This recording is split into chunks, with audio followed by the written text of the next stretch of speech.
Assalamualaikum warahmatullahi wabarakatuh. Perkenalkan, saya Mayang Azhara Hapsari dengan NIM F1C42416 dari Prodi Biologi Fakultas Sains dan Teknologi Angkatan 24 Universitas Jambi, di mana di sini saya akan menjelaskan tentang salah satu penerapan matematika dalam biologi, yaitu model pertumbuhan populasi. Selamat menyaksikan. Pada slide pertama, kita membahas pendahuluan, di mana populasi adalah kumpulan individu dari spesies yang sama yang tinggal di suatu wilayah tertentu pada waktu yang sama dan memiliki kemampuan untuk saling berinteraksi atau berkembang biak.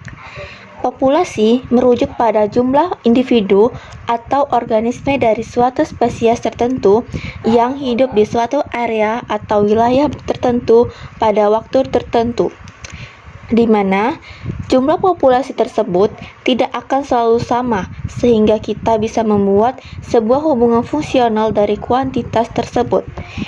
Misalkan kita anggap P adalah jumlah manusia dalam populasi pada waktu T, maka kita dapat menyimpulkan bahwa untuk laju perubahan terhadap waktu berhubungan dengan populasi saat ini. Lalu, bagaimana menjelaskan hubungan antara jumlah populasi P dan waktu T dapat memprediksi jumlah populasi yang akan mendatang? Untuk menjawab pertanyaan tersebut, saya menggunakan dua model pertumbuhan. Yang pertama itu ada model pertumbuhan populasi dengan teori Malthus, dan dua, model pertumbuhan secara logistik. A. Pertumbuhan populasi Malthus. Kita misalkan PT adalah jumlah populasi sekarang, sehingga PT ditambah Theta T adalah jumlah populasi pada saat T ditambah Theta T.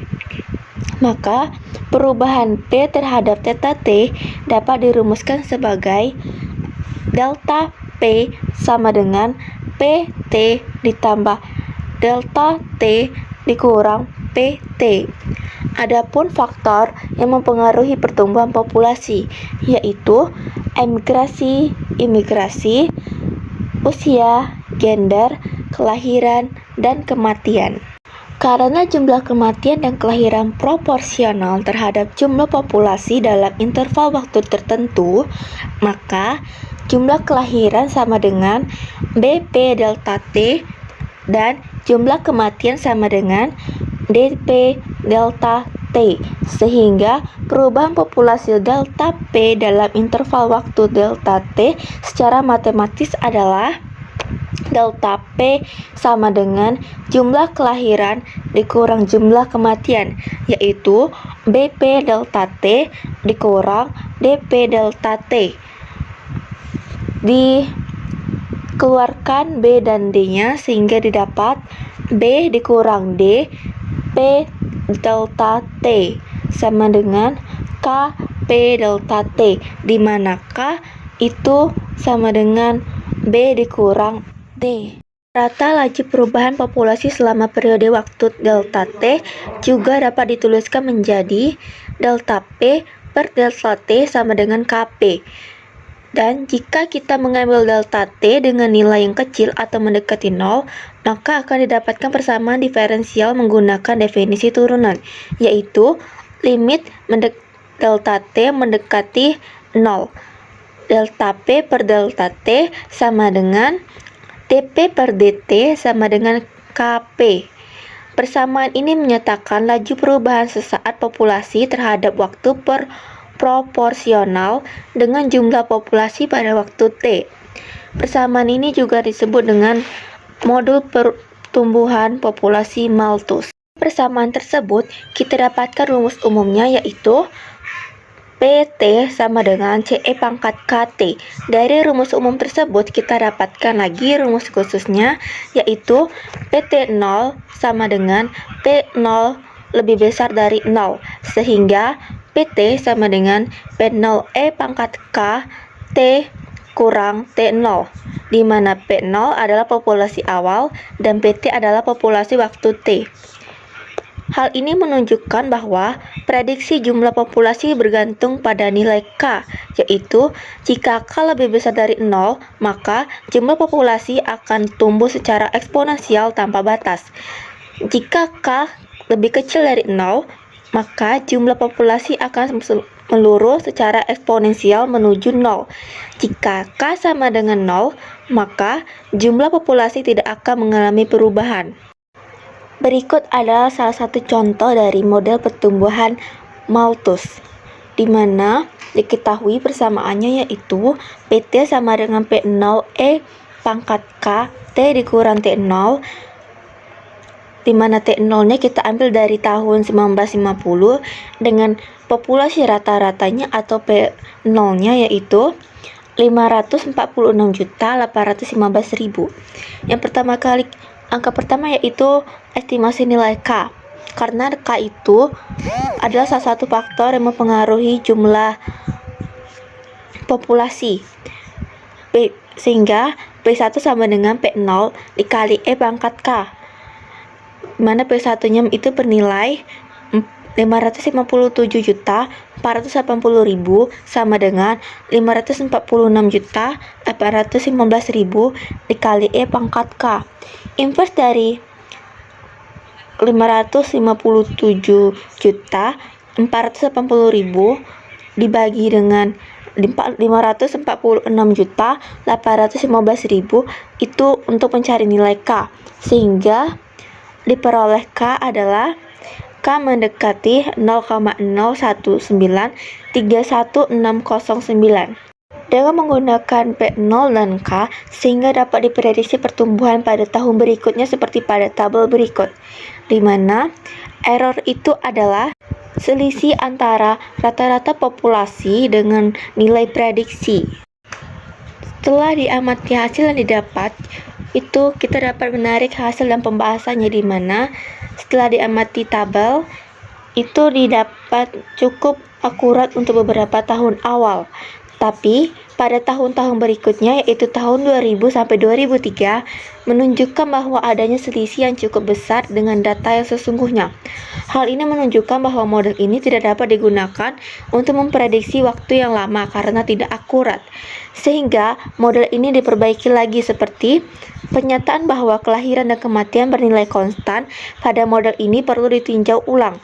Hal ini diperkuat fakta bahwa populasi tidak bertumbuh secara eksponensial tanpa batas. Karena ketika ukuran populasi cukup besar, maka laju pertumbuhan akan menjadi terbatas karena adanya keterbatasan sumber daya lingkungan seperti keterbatasan makanan, sumber daya alam, dan faktor lingkungan lainnya. Pada model kedua itu model pertumbuhan logistik, di mana model ini ditemukan oleh seorang ahli matematika biologi Belanda bernama Pierre Francois Verhulst pada tahun 1837, yang memodifikasi model Malthus dengan mempertimbangkan faktor kepadatan populasi, di mana terdapat jumlah populasi maksimal, misal K, yang dapat ditampung dengan baik secara berkelanjutan oleh lingkungannya, sehingga dapat diasumsikan bahwa pertumbuhan populasi akan bergantung pada ukuran populasi pada waktu T. Ketika populasi membesar mendekati ukuran populasi maksimal K, maka laju K akan menurun, atau dapat ditulis juga dengan K sama dengan R K dikurang P, dengan R adalah konstanta positif. Dengan mengganti K dengan R K dikurang P pada model Malthus, maka diperoleh D per dt P sama dengan RP dikali K kurang P.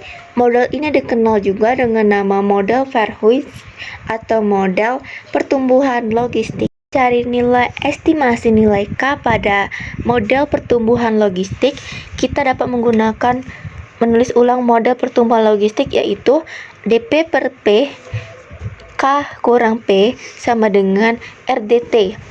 Kemudian kita integralkan kedua ruas sehingga diperoleh in P per K kurang P sama dengan RKT ditambah C, di mana C adalah konstanta integral C. Dengan nilai P0 sama dengan PT0, Untuk T sama dengan T0, diperoleh solusi model PT sama dengan KPO P0 per P0 ditambah K dikurang P0 dikali E pangkat min R kali K T dikurang T0 yang menunjukkan populasi menuju titik maksimal pada saat T. Untuk mengetahui pertumbuhan maksimal, populasi model pertumbuhan logistik diturunkan kembali terhadap waktu, sehingga dP per dt sama dengan R dikali P K kurang P. D pangkat 2 P D T pangkat 2 sama dengan RK dikali dP per dt dikurang 2 RP dikali dP per dt. D dikali pangkat 2 dikali P per D kali T pangkat 2 sama dengan R dikali D per dt P K dikurang 2P. Bentuk ini memberikan D pangkat 2P per dt pangkat 2 sama dengan 0 ketika P sama dengan K2. Jika P lebih kecil dari K per 2, maka D pangkat 2P per dt pangkat 2 itu lebih besar dari 0.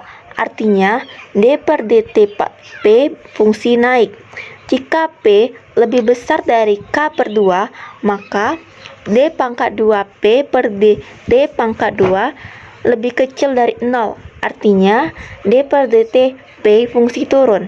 Hal ini menunjukkan bahwa nilai maksimum D per dt P terjadi pada saat P sama dengan K per 2 yang selanjutnya akan berkurang menuju 0.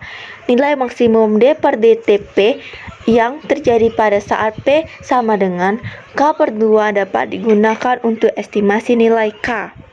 Berikut adalah salah satu contoh dari model logistik di mana memiliki persamaan PT sama dengan K P0 per P0 ditambah K kurang P0 dikali E pangkat minus R K T dikurang T0, di mana T0 diambil dari tahun 1950-an dengan rata-rata populasinya 546.815.000.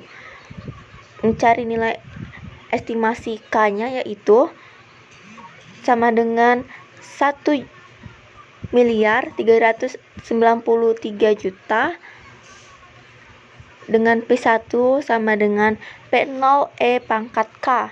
R sama dengan 4,30725 dikali dengan 10 pangkat 11.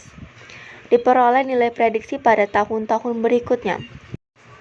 Berikut adalah tabel hasil dari nilai prediksi dari tahun-tahun berikutnya, di mana terlihat bahwa error yang didapat dari modal pertumbuhan logistik lebih rendah daripada error yang didapatkan dengan model pertumbuhan Malthus. Hal ini membuktikan bahwa model pertumbuhan logistik lebih akurat daripada model pertumbuhan Malthus. Sekian video dari saya. Mohon dimaafkan jika ada yang salah, karena saya juga masih belajar. Terima kasih sudah menonton sampai akhir. Semoga bermanfaat. Wassalamualaikum warahmatullahi wabarakatuh.